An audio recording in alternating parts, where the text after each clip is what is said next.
तस्य मध्ये महानग्निर्विश्वार्चिर्विश्वतो मुखः सोऽग्रभुग्विभजन् तिष्ठन्नाहारमजरः कविः. In the middle of that subtle space is the great fire, blazing all through, spreading on all sides. That fire is the prana. As digestive fire, it accepts the food offered to it and keeps it assimilating.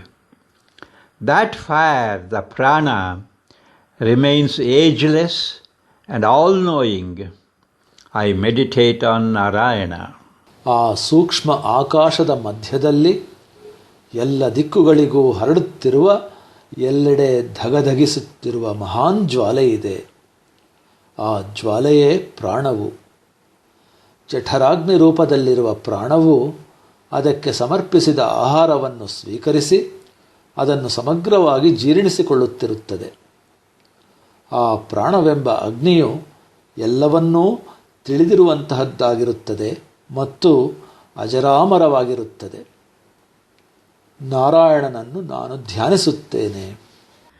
ತಸ್ಯ ಮಧ್ಯೆ ಮಹಾನಗ್ನಿರ್ವಿಶ್ವಾರ್ಚಿರ್ವಿಶ್ವತೋ ಮುಖಃ ಸೋಗ್ರಭುಗ್ವಿಭಜನ್ ತಿಷ್ಠನ್ನಾಹಾರಮಜರಃ ಕವಿಃ.